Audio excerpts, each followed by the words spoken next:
Your daily dose of sports talk is here. Highlights, interviews, and analysis. From the entertainment capital of the world, SportsWrap with Jason Page starts now. And we welcome you to it, this Thursday edition of the show. Got a very busy one today. Appreciate you joining us across the U.S., Canada, on over 270 affiliates in North America. Also, wherever you may be watching around the world, courtesy of our YouTube channel, the SportsWrap with Jason Page YouTube channel, or listening on the podcast version of the show. We appreciate you being here. A lot to do today. We'll be joined by David Aardsma in 10 minutes. Sam and I have some things to hash out with him about the World Baseball Classic. We will do that. Andrew Marchand is here today from The Athletic, the preeminent sports media reporter in this country. Does an amazing job, has a podcast as well with John Orand. They do a great job breaking down everything going on in sports media. Tony Dungy officially let go by NBC. It had been reported by Andrew Marchand a couple of weeks ago. Now that becomes official. We'll talk to him about that and a whole bunch more from around the world of the sports media. That's coming up later on in the show. But we begin things as we always do on this Thursday edition of the show. It's time for the big story. And the big story today, for me, is Daniel Jones. We reported on it at the end of yesterday's edition of SportsWrap that Daniel Jones had gotten a 2-year deal. Now, remember, the Colts had given him the transition tag, which gave them time to potentially work out a deal with him, or he could sign elsewhere and then, come back to them and see if they wanted to match. Instead, they got a deal done with him. Now, here's the deal. It's 2 years for $88 million. Think about that for a second. 2 years, $88 million for Daniel Jones, worth as much as 2 years, $100 million for Daniel Jones. Now, I want you to think about this for a second. Let's take a step back, take a deep breath, and take the emotion out. And this is why teams find themselves in trouble with the salary cap. This is why teams oftentimes wind up finding themselves sort of in that hamster wheel of mediocrity. It's because of deals like this. Anybody who takes a step back and looks at the Indianapolis Colts 2025 season, anybody who takes a step back and looks at the career of Daniel Jones, who played for my once favorite team, the New York Giants, who I don't root for anymore because Steve Tisch is still the owner of the team, co-owner of the team. Anybody who takes a step back and looks at this can tell you that undeniably this is the dumbest thing I've ever seen. All right, that's a tad bit hyperbolic. Maybe not the dumbest thing I've ever seen. There's a lot of things competing for that title these days. But let's take a look at this.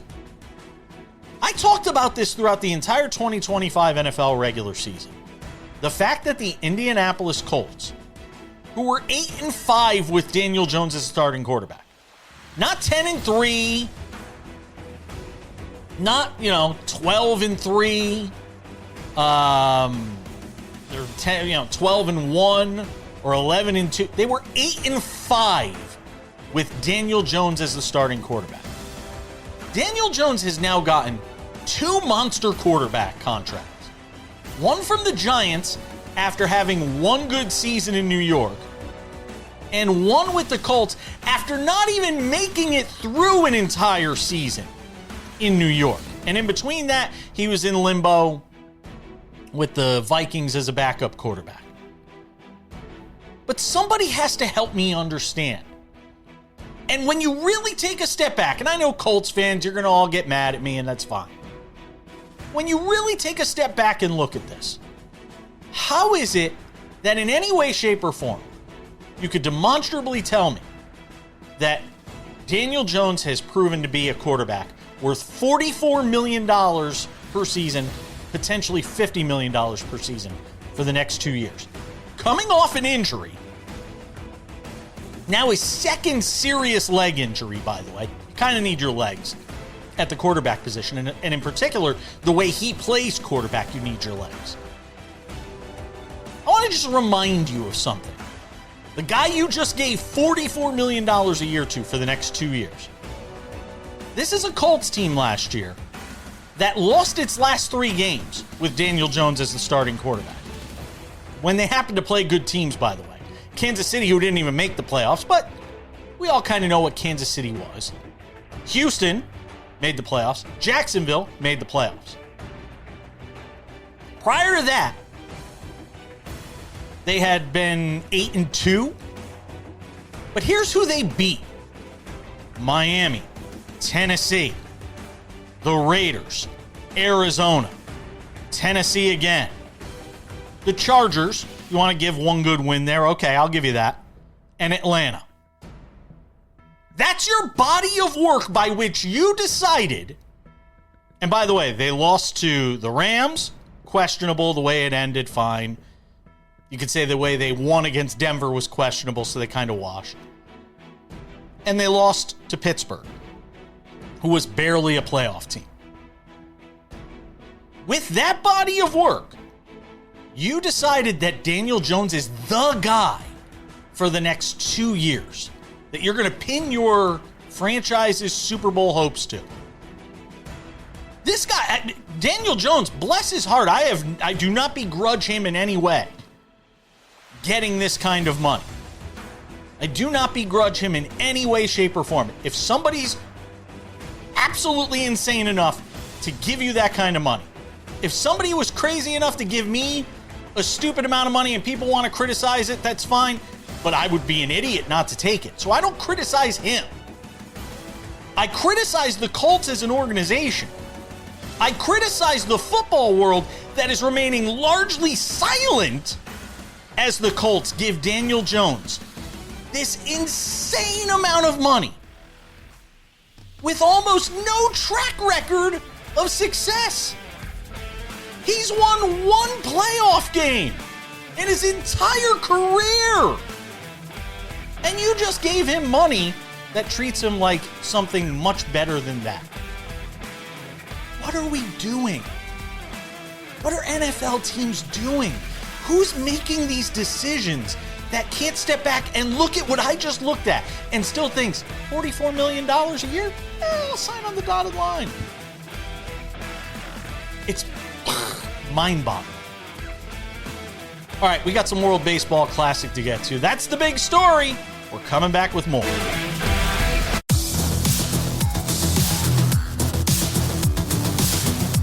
Welcome back to the show.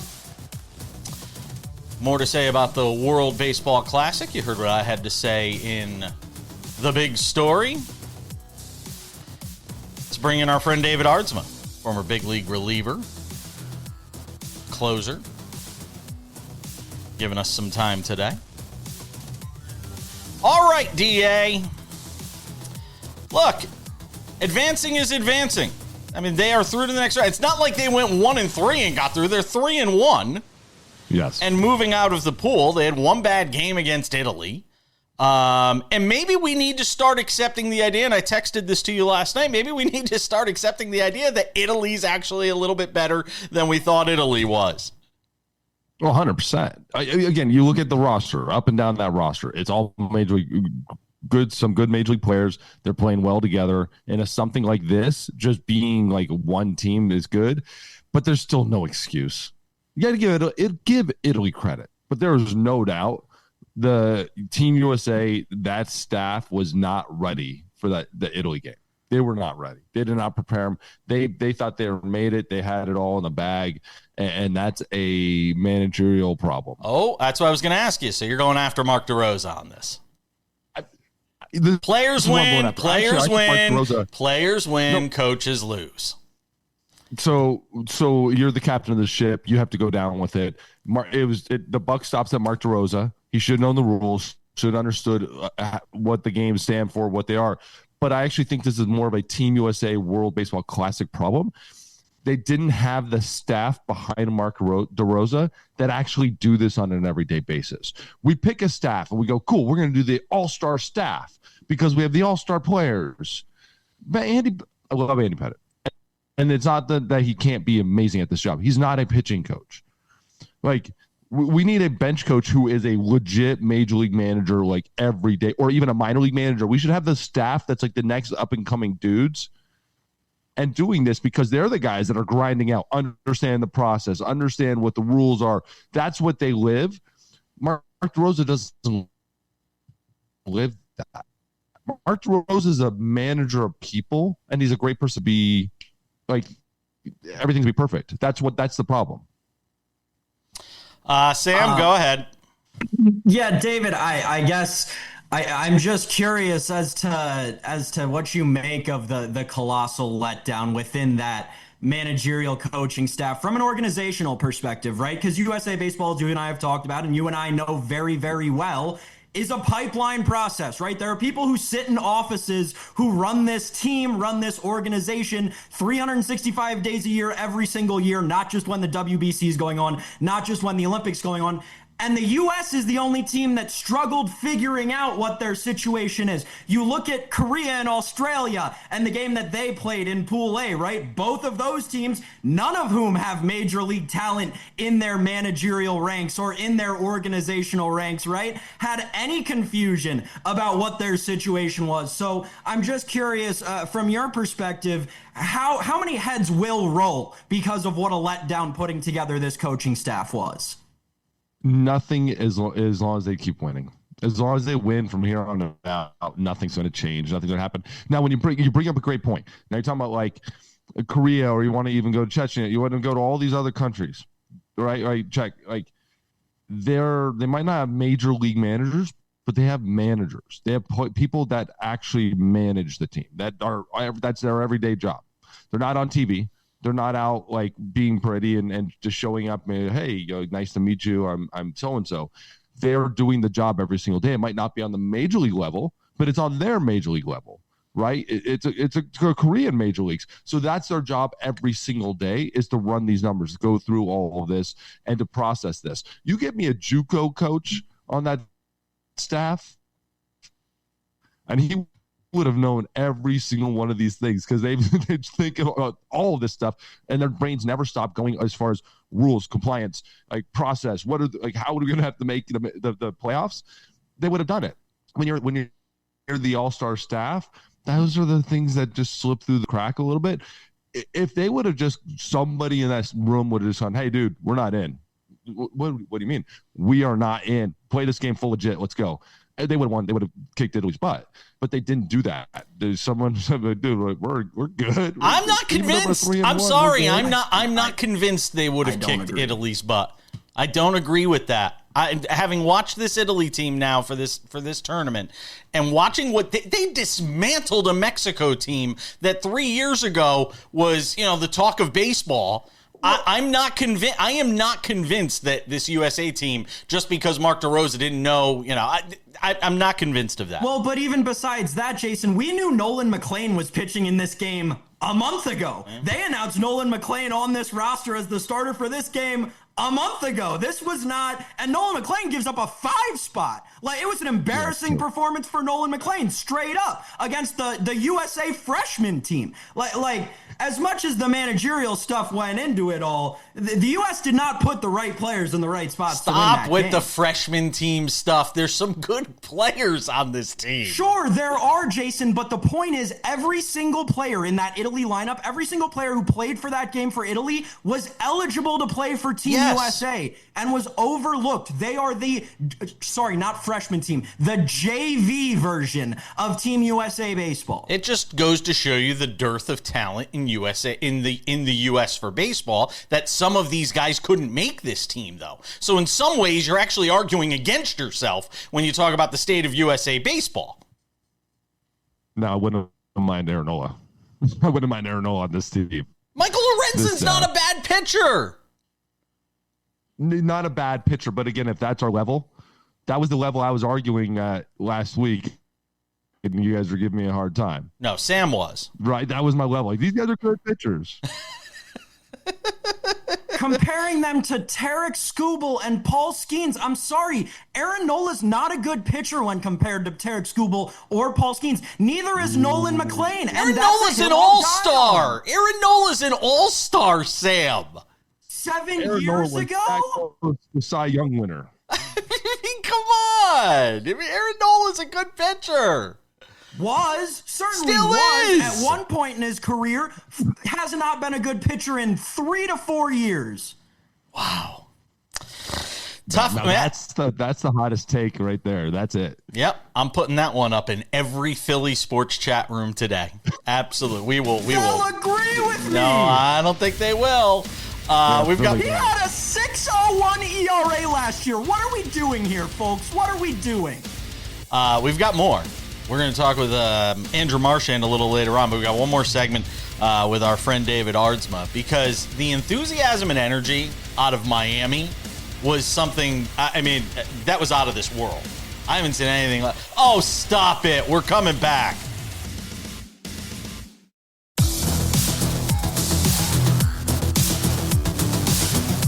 Sam Yarnell is losing his ever-loving mind right now off camera.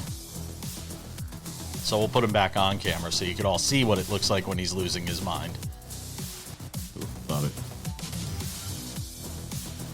By the way, not that he wants a job in Major League Baseball, because it seems like he's very happy like recruiting the future of Italy baseball and Italian baseball, but Francisco Cervelli, there'd be a lot of teams calling Francisco Cervelli for their managerial openings in the future, guys. And this might have hurt, like we talked about it here, Mark Rosa, I personally believe should have had some opportunities for a major league job. This might be hurting his opportunity 100%. Look at Sam. Sam is so fired up about this right now. I love the WBC. It's maybe my favorite thing that happens in baseball, period. But David, to your point, I was in the same camp as you. I thought that Mark DeRosa was using this as his opportunity to get out of the TV studio and back into the major league dugout. And I think Francisco Cervelli may have taken every single one of those opportunities directly from Mark DeRosa's lap. Did you ever play with Francisco Cervelli? Yeah. Yes, very, very short little bit, but yes. And he was awesome. I couldn't understand anything he said. But you're speaking less Italian then. Let's put it this way. You're speaking less Italian then. Now it's a lot more. I heard him on TV, and I'm like, dude, that accent wasn't that strong when I saw you. Now I'm like, what are you talking about?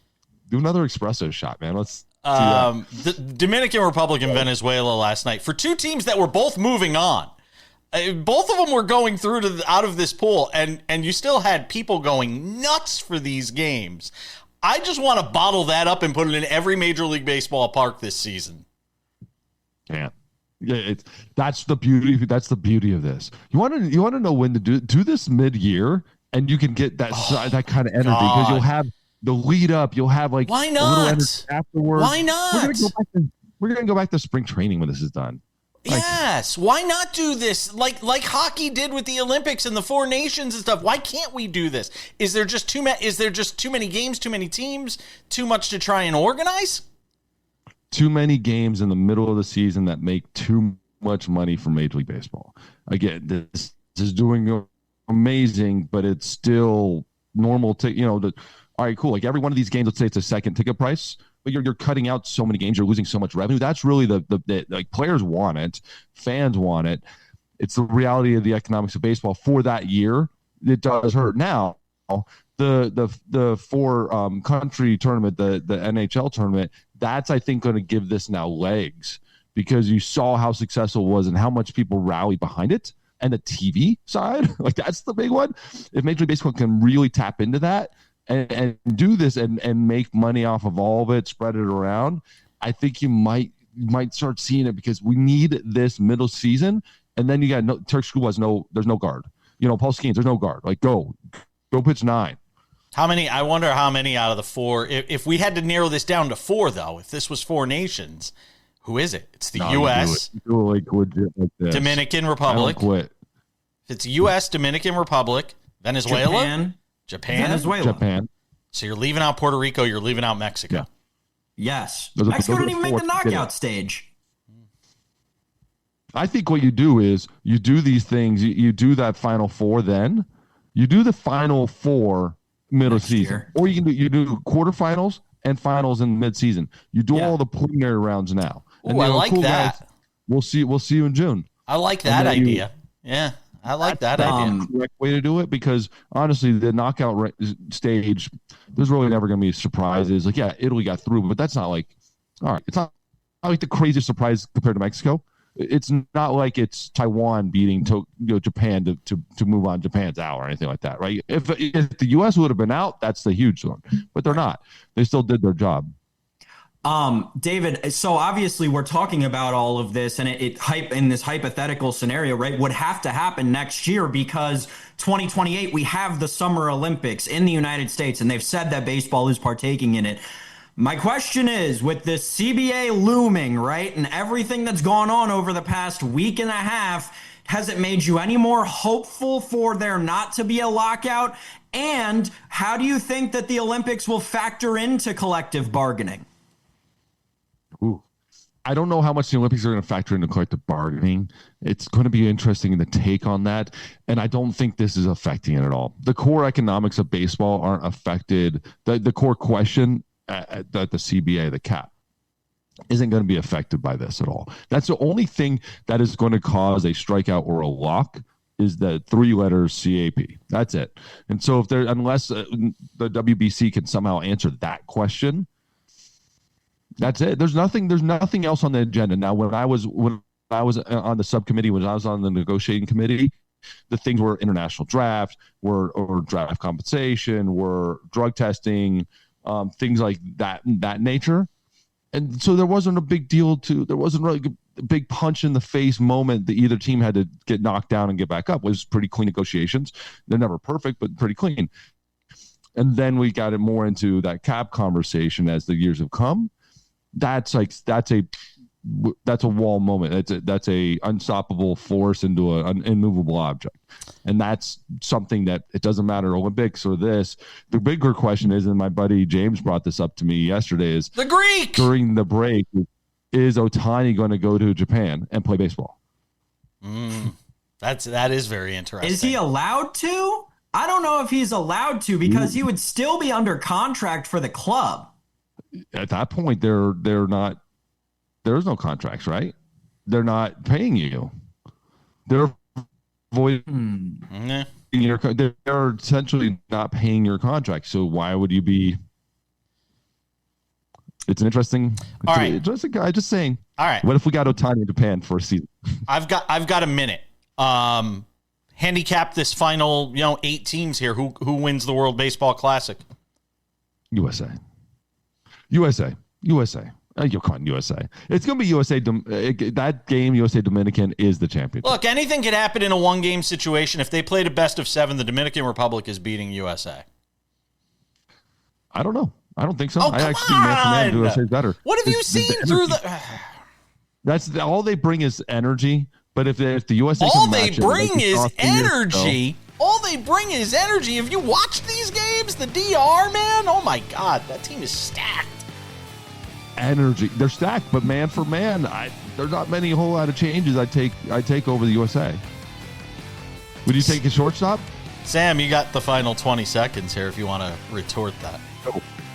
20 seconds, not enough time, Jason Page, not enough time. David Aardsma, ladies and gentlemen. He might as well just be wearing a USA flag around him. He's going down with the ship at all costs. Sam Yarnell and I, we will be deported after the show today. Andrew Marchand is coming up next.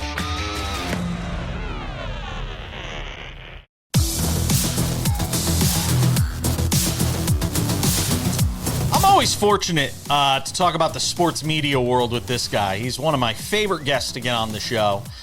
He is a one of one. He is one of the preeminent sports media reporters, has a podcast as well with John Orand. He is Andrew Marchand, who hangs out with us on the show today.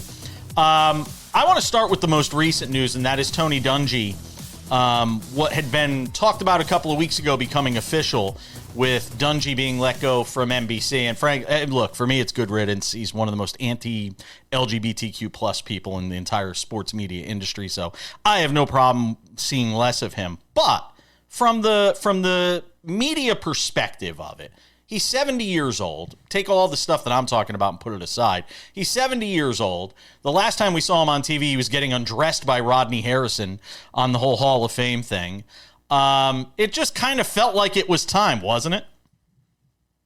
It does. The thing with Dungy, and he was kind of a little bit milquetoast, is that when you're going on the air and your goal is not to say too much, that's not a good place to come from. Like, he was okay. He did win a Super Bowl. He is in the Hall of Fame, I believe. And but he wasn't electric. You weren't tuning in at 7:30 after all the games on Sunday and saying, I wonder what Tony Dungy thinks. He was there. So the idea that they're moving on from him, it's not surprising. I think they've thought about this for a couple of years. A couple of years ago, I think they almost did it, and now they do it. From the NBC side of things, just for a moment, I feel like they've never been in a better position than they are right now. Between the Olympics, I love what they're doing. The NBA on NBC has me captivated. Call me nostalgic, all that stuff. I am bought in. I have watched more NBA regular season games this year, especially the stuff on NBC, because I love what they're doing with it. And I like what Amazon is doing as well. But now they add baseball. We're going to have Sunday Night Baseball in America. And I know some people aren't crazy about the fact they're not bringing in an analyst for that. It's just Jason Benetti and then, a rotating cast of whoever's local to that market. How do you feel overall about where NBC is in the whole sports media zeitgeist?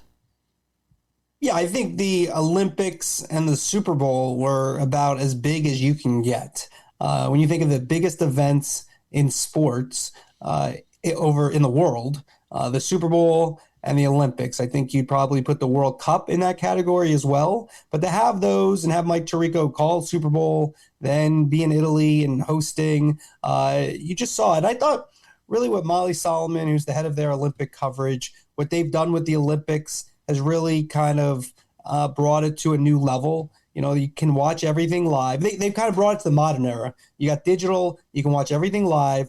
But then if you want, for 2 weeks or a little more than 2 weeks for the Winter Olympics, you kind of have a Netflix-like binge watch where they tell a story every night. And yes, is it a little bit sanitized and, yada, yada?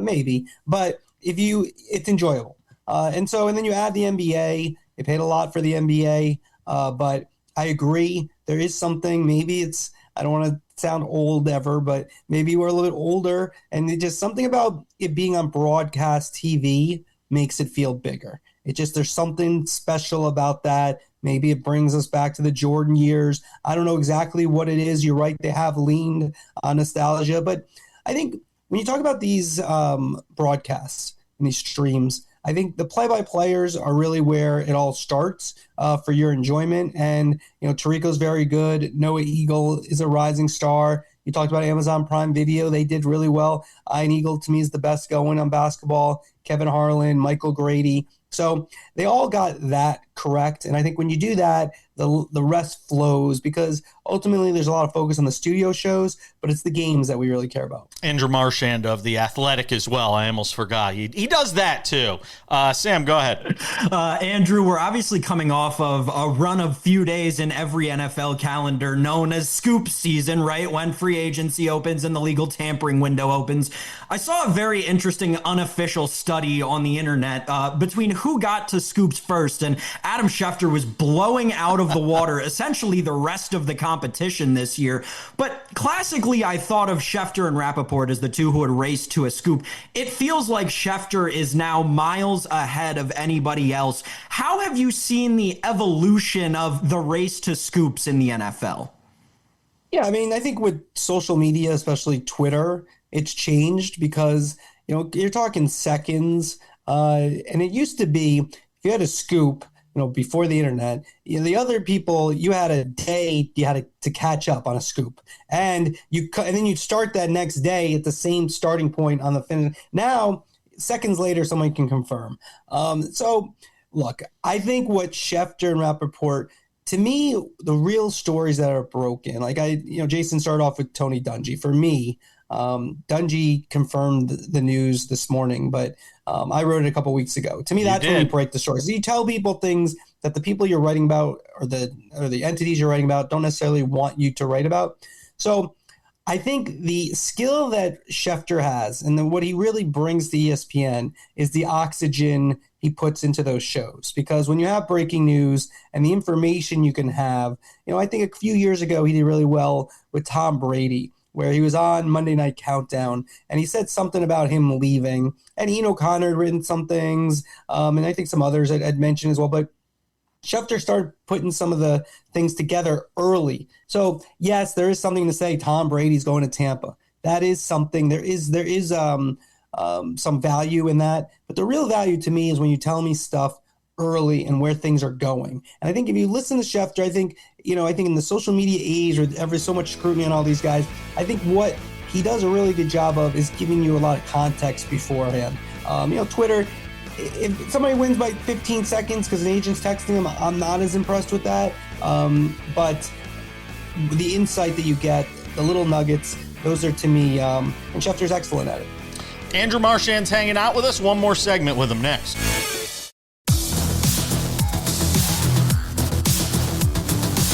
Another segment with the great Andrew Marchand of The Athletic. Sam, you had a follow-up on the topic we were just talking about scoops and who gets what. Andrew, I think the whole, nature of scoop journalism, like you were talking about in an internet age when you're trying to beat somebody by mere seconds, it's just a fascinating concept. And within it all, it seems like, especially over the last few years, there have been rivalries developed, right? Whether they're real or made up, whether we've seen them fight in a Starbucks or not. I'm curious, how do you feel? Like, my question is as simple as, do all these guys just hate each other at this point? I don't think everyone hates each other, but it is competitive. And, people, they want to win. And so, look, the way I've looked at it, can I interrupt and just ask you one thing? Is the pressure so high from above that it causes that competitiveness?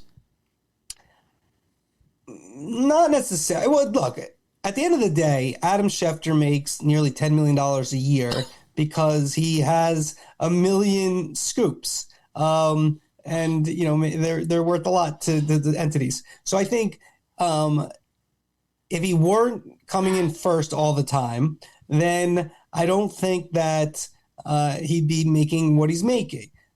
So I guess there's rivalries. Now, different people handle it differently. I mean, when you cover baseball, I covered the Mets, I covered the Yankees in New York. At the peak, the Yankees had 11 people covering the team full time. 11 people. I was at ESPN at the time. Yeah. Wall Street Journal, New York Post, Daily News, Times back then. So 11 people. At that point, there are 25 players on the team. So, and when you look at it, the Yankees had more than most. There's probably, on the Yankees, because again, they're a little bit different, there are probably 13 players you want to write about. The starters who play every day, but especially A-Rod and Jeter. And then, you have 5 pitchers, you got Mariano in the bullpen, and there's other guys. That's competitive. And so some people would handle it, and they hate everybody, on board. I personally, I'm very competitive, want to win, tried to win every second. But if someone had a good story, I try to, tip my hat and say, hey, good job. Because when I was a young guy on the Met beat, I remember, and this is a little bit, the internet was there, but it wasn't as, there wasn't social media back then. TJ Quinn was covering the Mets for the Daily News. And a lot of nights, we didn't, at that point, you weren't just throwing everything on the internet right away. So a lot of nights, and I was young, and he'd been doing it for a while, and he's very good. I'd have a nice double in the gap. I felt like wake up the next morning and TJ hit one in the upper deck, and it's just like, and so but I would be like, hey, good job. So I guess to answer your question, very competitive. People handle it differently. You can judge how you think, you should handle things. I think you should give people credit if they beat you. And, I get it. It's hard. When Woj, was at his peak and he's breaking every story, I don't know if I'm an insider for another entity, I want to say every 5 seconds, Woj had this first. So I could see that being a problem, because that, where you got to get to your question, Sam, yeah, then your bosses do notice that if you're always second. You gotta get some wins. Let me ask you, this next NFL rights deal, that they want to, it sounds like they want to get it done before the 2026 season. I saw you recently commenting on, this idea that some of these media entities, one of these broadcast, they're just going to say it's too much money for us, and trying to figure out where that line is. How much is too much, is the way I heard you sort of phrase it. What does that mean for you as you sort of watch this all play out in terms of who might be in and who might be out, and how drastically that landscape might be about to change? If I were to predict, I actually don't think that any of them will say no, but there is a number they will say no. Like, you can't, the NFL, they're already paying most of them are paying about $2 billion. ESPN's paying $2.7 billion. Amazon's paying $1 billion. These numbers are going to go up. There is a number where, again, it's not infinite. They can't just say, we'll take 10 billion from you and okay. And the number's obviously lower than that where they would have to say, nope, this does not make sense. Yes, the NFL is by far the most important programming we have, but we won't have a business if we do this deal. So I've said this a number of times. I think the NFL should be greedy, but not too greedy.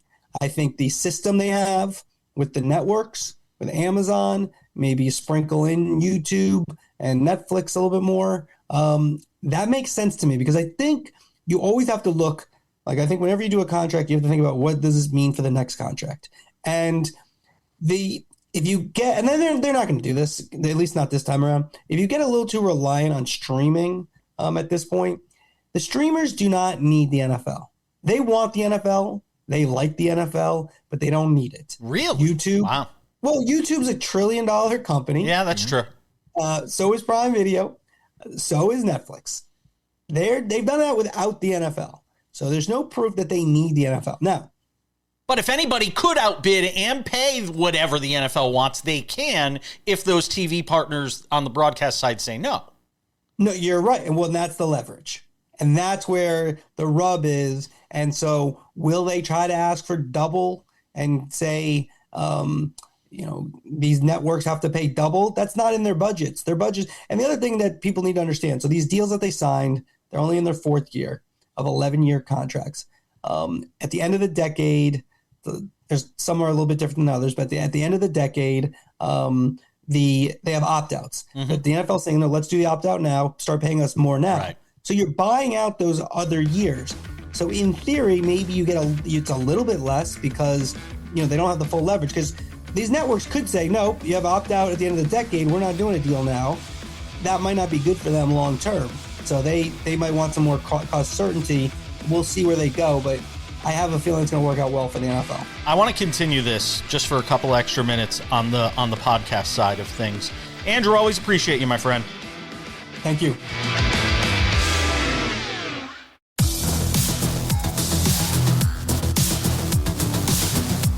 Just about time to put the wraps on this baby for a Thursday. Tomorrow, all the usual suspects plus one.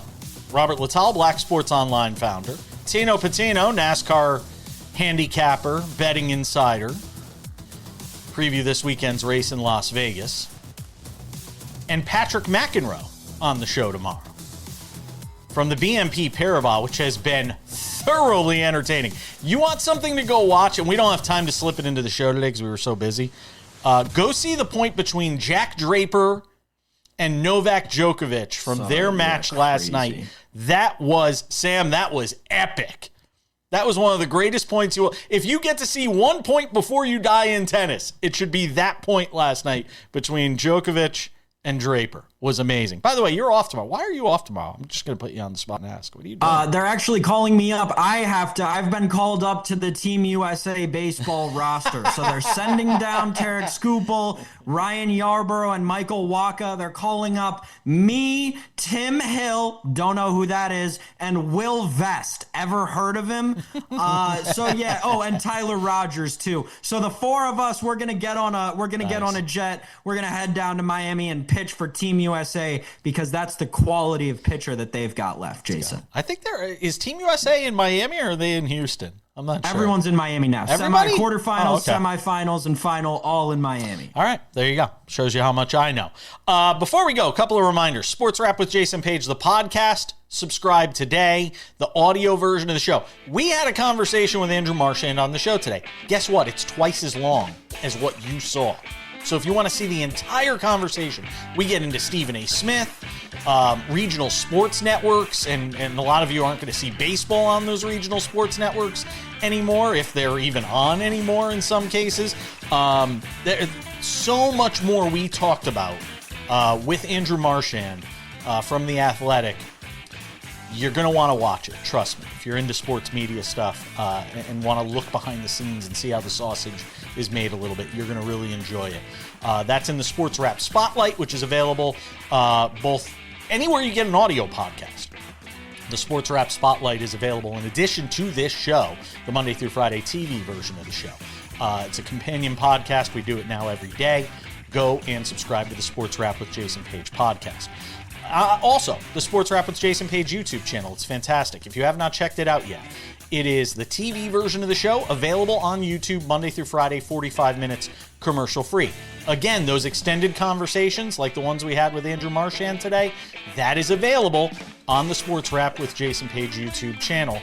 You can watch it there as well. Again, commercial-free. Also, SportsWrap Shorts, 1 to 3 minute long videos. Team USA makes it into the knockout stage of the tournament. Boom, we're right on it with the SportsWrap Short. SportsWrap Shorts available on the YouTube channel. Also on our TikTok, SportsWrap Jason Page, and on our Instagram, you guessed it, SportsWrap Jason Page. We've delayed long enough, ladies and gentlemen. It's time for some odds and ends. Odds and ends, Sam Yarnell. Max Crosby back to the Raiders. He says, hey, I'm here to stay. Is he there to stay, though, or are the Raiders still trying to get the best price they possibly can and move him? He was already back at the headquarters of the team, working out, rehabbing. This is interesting. And they still say they can sign all these guys that they've signed. What do you say?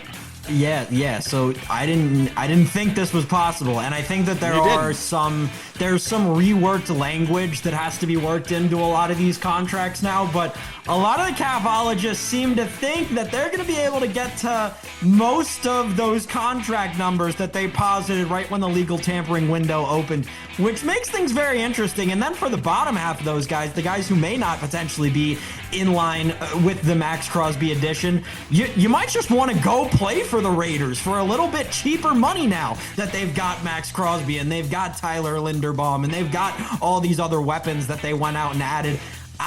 I mean, as Raiders guy number one on the show, how can I not say I love this for the Raiders? But Jason, everything coming up Las Vegas right now in the NFL, this worked out better for the Raiders than I think even the Raiders themselves could have imagined it. Everybody's happy to take a dump on the city of Las Vegas these days because they say nobody's going to the casinos, traffic is down, blah, blah, blah, blah, blah. All I know is every day I get an update with an image of the new A's stadium, which is being built down on the Strip. And that thing is being built so fast, it feels like they're going to be ready to play in it in 27 instead of 28. And I am giddy. Like, I literally just want to go down there and start rooting on the construction guys. Be like, let's go! Come on! Get that thing built faster! I am so jazzed up for what's going on here in the city of Las Vegas.